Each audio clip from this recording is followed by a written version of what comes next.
الحمدللہ وحدہ لا شریک لہ والصلاۃ والسلام علی من لا نبی بعدہ وعلی آلہ واصحابہ الذین اوفوا عہدہ۔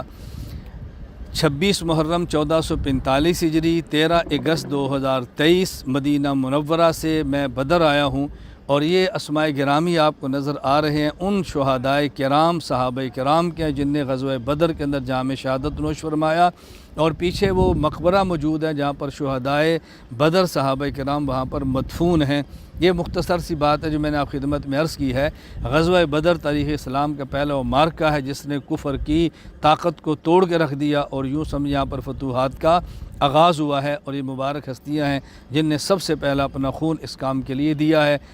خیر،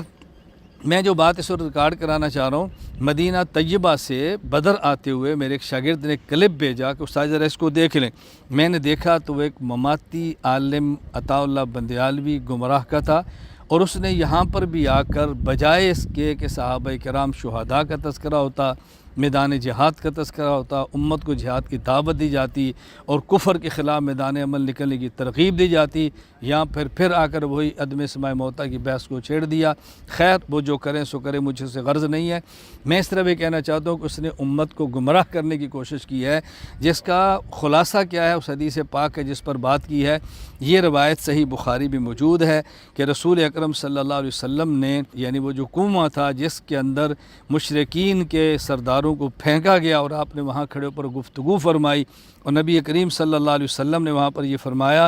فَإِنَّا قَدْ وَجَدْنَا مَا وَعَدَنَا رَبُّنَا حَقًّا، اللہ نے جو ہمارے ساتھ فتح و نصرت کا وعدہ کیا ہم نے سچا دیکھ لیا ہے، پا لیا ہے۔ تم یہ بتاؤ، هَلْ وَجَدْتُم مَا وَعَدَ رَبُّكُمْ حَقًّا، جو تمہارے ساتھ شکست کا، ذلت کا، جہنم کا، عذاب قبر کا وعدہ تھا، تم نے بھی اس کو پا لی ہے۔ وہاں پر حضرت عمر رضی اللہ تعالیٰ عنہ نے عرض کیا کہ یا رسول اللہ،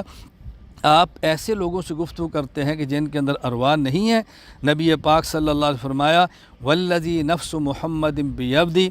قسم اس ذات کی جس کے قبضہ قدرت میں محمد صلی اللہ علیہ وسلم کی جان ہے، ما انتم باسمع لما اقول منہم،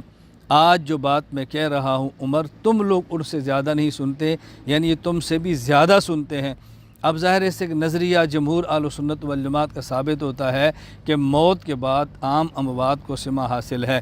عطا اللہ بندیالوی نے رد کرتے ہوئے کہا کہ یہ نبی پاک صلی اللہ علیہ وسلم کا معجزہ ہے، اور معجزہ ہونے پر دلیل یہ ہے، نمبر 1 آپ نے فرمایا الآن، ابھی، نمبر 2 آپ نے فرمایا کہ یہ سن رہے ہیں، نمبر 3 آپ نے فرمایا ما اقول، جو میں کہتا ہوں۔ اس کا مطلب یہ کہ عام اموات نہیں، آج سنتے ہیں، حضور کی بات سنتے ہیں، اور یہی مردے سن رہے ہیں۔ اب بتاؤ اس کا کیا تعلق ہے معجزہ کے ساتھ؟ جب آج بات ہو رہی ہے اور ان سے بات ہو رہی ہے اور رسول اللہ صلی اللہ علیہ وسلم فرما رہے ہیں، تو انہی کے بارے میں بات ہوگی۔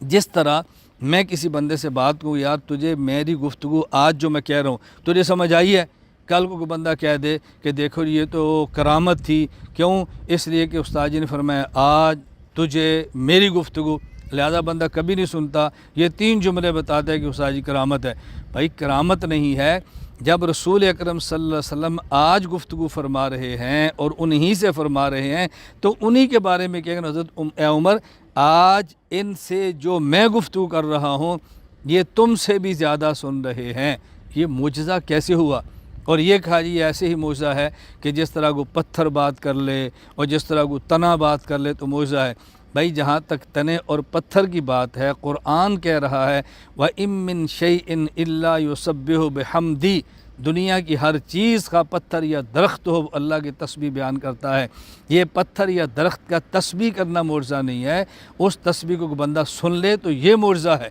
بات تو صرف اتنی ہے، بڑی آسان سی بات ہے، تو بات اچھی طرح ذہن نشین فرما لیں۔ رسول اکرم صلی اللہ علیہ وسلم کو ان سے گفتگو کرنا یہ بھی معجزہ نہیں ہے، اور ان کا پیغمبر پاک گفتگو کو سن لینا یہ بھی معجزہ نہیں ہے۔ پھر یہ کہا کہ حضرت عبداللہ بن عمر رضی اللہ تعالیٰ عنہما نے جب یہ بات مدینہ منورہ امی عائشہ رضی اللہ تعالیٰ عنہا ذکر فرمائی، تو امی عائشہ نے کیا فرمایا؟ اس وقت حدیث عائشہ میرے سامنے موجود ہے، صحیح بخاری حدیث نمبر 3980۔ عبداللہ بن عمر نے کہا وقف النبی صلی اللہ علیہ وسلم علی قلیب بدر فقال هل وجدتم ما وعد ربكم حقا ثم قال انہم الآن يسمعون ما اقول، فذکر علی عائشہ، عائشہ ذکر کیا تو آپ نے فرمایا انما قال النبی صلی اللہ علیہ وسلم انہم الآن لیعلمون، یعنی حضرت عائشہ نے فرمایا کہ حضور نے لیسمعون نہیں لیعلمون فرمایا۔ اب دیکھو اگر لیعلمون بھی ہو تو علم تب ہوتا ہے جب حیات ہو، علم تب ہوتا ہے جب شعور ہو، علم تب ہوتا ہے جب ادراک ہو۔ اس کا انکار کیسے کیا جا سکتا ہے؟ چلو امی عائشہ رضی اللہ تعالیٰ کی بات ماننی ہے تو پوری مان لو، آپ سماع کا انکار کر کے علم کے قائل ہو جاؤ، علم کے قائل ہوگے تو حیات کے قائل ہوگے، جب حیات کے قائل ہوگے تو اس میں پھر وہی سماع کی بات آ جانی ہے۔ پھر اگر آپ نے امی عائشہ رضی اللہ تعالیٰ عنہ کی بات ماننی ہے تو وہ بات کیوں نہیں مانتے جو مسند احمد میں ہے کہ امی عائشہ رضی اللہ تعالیٰ عنہ فرماتی ہے کہ رسول اکرم صلی اللہ علیہ وسلم اپنی قبر مبارک میں مدفون تھے، میں جایا کرتی، حضرت ابو بکر صدیق تھے میں تب بھی جایا کرتی، ایک میرے شوہر تھے اور ایک میرے والد تھے، فلما دفن عمر، جب حضرت عمر دفن ہو گئے تو اس وقت جب جاتی تو میں اپنے اوپر پردے کا چادر کا اہتمام کر کے جاتی، حیا من عمر، ایک میرے والد تھے اور ایک میرے شوہر تھے، ان سے میرا تو پردہ نہیں تھا۔ حضرت عائشہ رضی اللہ تعالیٰ عنہ کی جب وہ بات آتی ہے تو وہاں پھر آپ کہتے ہیں ان کی بات ہی عقل کے خلاف ہے تو ہم کیسے مان لیں؟ میں خیر گزارش کر رہا ہوں دھوکہ امت کو مت دو، یہ سماع انبات کا عقیدہ جمہور اہل سنت والجماعت کا ہے، اور میں یہ سمجھتا ہوں کہ یزید جیسے فاسق اور فاجر کی تائید کرنے کا نتیجہ یہ ہے کہ خدا کی طرف جب یہ پھٹکار پڑتی ہے کہ وہ بدر کا مارکہ، غزوہ بدر کا مارکہ، جہاں پہ صحابہ کرام رضی اللہ تعالیٰ عنہ کو فتح حاصل ہوئی، اسلام غالب ہوا اور کفر کی جڑیں کٹ گئیں، وہاں اگر تذکرہ شہداء کا کرنا چاہیے، صحابہ کا کرنا چاہیے، جہاد کا کرنا چاہیے، امت مسلمہ کو میدان عمل میں نکلنے کی بات کرنی چاہیے، وہاں بھی ان مسائل کو اگر چھیڑ دیا جاتا ہے اور جب ہم جواب دیتے ہیں تو پھر ہمیں کہا جاتا ہے یہ فروعی مسئلہ ہے، اس پر بحث نہیں کرنی چاہیے۔ بحث ہم نے نہیں کی، فروعی مسئلہ بھی ہوگا اور جمہور اہل سنت والجماعت کا ہوگا، اس کے مد مقابل کوئی شخص گمراہی پھیلانے کی کوشش کرے گا، ہم نے جواب دیا تھا، جواب دے ہیں، آئندہ بھی دیتے رہیں گے۔ اس شخص نے بدر میں بات کی ہے تو میں نے بدر میں جواب دیا ہے، انشاءاللہ میرے اللہ نے چاہا ہم ہر موقع پر جس کو غلط سمجھتے ہیں اس کی اعتدال اور دلائل اور اخلاص کے ساتھ اس کی تردید کرتے ہیں، اور انشاءاللہ میرے اللہ نے چاہا تو کرتے رہیں گے۔ اللہ تعالیٰ مجھے آپ سب کو اہل سنت والجماعت احناف دیوبند کے عقائد پر کاربند رہنے کی توفیق عطا فرمائے۔ وآخر دعوانا الحمدللہ رب العالمین۔